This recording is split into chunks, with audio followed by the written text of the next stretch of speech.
Jonathan Ross said, leaning in. Which classical guitarist wrote the opera The Child and the Enchantment? Was it Ravel, Segovia, or Rodrigo? Dell felt the sweat prickling under his shimmery suit. He knew this, or he thought he knew it, but his brain was a jumble of French phrases and Peckham market prices. I'm going to have to use me old SOS, aren't I? Dell said, his voice trembling. I'll call my brother, Rodney. Back at the flat, Rodney and Cassandra were dressed in their fantasy therapy outfits, Rodney as a gladiator and Cassandra as a police officer. It was supposed to be a quiet night of memory baggage unloading. The phone screamed. Hello, Rodney snapped, assuming it was their annoying neighbor, Mickey Pierce. Piss off, Mickey, you're getting on my tits now. Rodney, it's Jonathan Ross. The silence that followed was deafening. Rodney realized he had just told one of the most famous men in Britain to piss off. Rodney, we need your help, Jonathan said, hurried. Derek is on 25,000. Going for 50. Which classical guitarist wrote the opera The Child and the Enchantment? Was it Ravel, Segovia, or Rodrigo? Rodney didn't hesitate. He had to GCs. He had been listening to Mozart for a week. He was an executive. Ravel, Rodney said with absolute certainty. 100%. Dell, it's Ravel. Dell turned back to the camera, his chest puffed out. I'll go with that, Jonathan. It's Ravel. Jonathan Ross looked at him with a face full of pity. Derek, that was the wrong answer. It was Rodrigo. The world seemed to stop spinning. Dell's face went through every shade of red known to man. He had lost it all. Again. On national television. Chapter 7, The Phoenix of Peckham. The silence in the flat that night was heavy. Dell sat on the sofa, still wearing his game show suit, staring at the floor. Raquel was in the kitchen, and Rodney was hiding in his room, probably trying to find a way to dismantle his gladiator armor without making a sound. The phone rang. If that's Mickey Pierce, Dell growled, picking it up. I'm going to murder him. Hello, is this Derek Trotter? A voice asked. It sounded professional. This is the producer of Gold Rush. Dell rolled his eyes.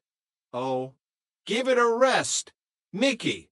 I can hear the jukebox in the Nag's Head from here. No, Mr. Trotter. This is serious. We've made a mistake. Our researchers checked the facts. Ravel did write the music for The Child and the Enchantment. Even though he's a composer and not primarily a guitarist, the question was flawed. Dell sat up straight. A mistake? You mean? I was right? You were right. We're offering you the 50,000 pounds, or the chance to come back and play for the 100,000. Dell looked at the room. He looked at Rodney, who had peeked his head out of the bedroom door. He looked at Raquel, who was standing in the doorway with hope in her eyes. Give all the money to charity. Dell shouted into the phone, his old bravado returning in a rush of adrenaline. And if you phone here once again, I'm going to come down there and kick your arse into shredded duck. Goodbye." He slammed the phone down.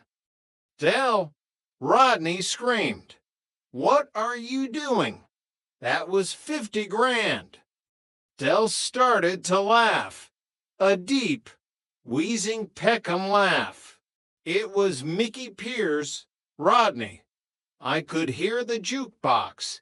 He thought he could wind me up, but nobody winds up Derek Trotter. He stood up, adjusting his cuffs. "We're the Trotters, Rodney. We don't need charity. We're back in business. New management, new ideas. This time next year." Rodney sighed, but he couldn't help but smile. "We'll be millionaires?" "No," Del said, throwing an arm around his brother's shoulder. "This time next year, we'll be debt free. And that, Rodney, is bonjour." "It's bonjour, Del," Rodney corrected. "Exactly what I said. Prove exactly what I said." The neon sign of the Nag's Head flickered in the distance, a beacon of hope in the heart of Peckham. The Trotters were down, but they were never out. Because as long as there was a deal to be made and a brother to blame, the dream would never die. Chapter 8: The Cold Light of Day. The following morning did not bring the clarity Del Boy had hoped for. Instead, it brought a pounding headache and the lingering suspicion that he might have made a catastrophic tactical error. He sat at the formica table in the kitchen, nursing a mug of tea that was mostly sugar. Rodney stumbled in, looking disheveled. "Del," Rodney said, his voice flat, "I've been thinking about that phone call last night." "Forget it, Rodney," Del snapped.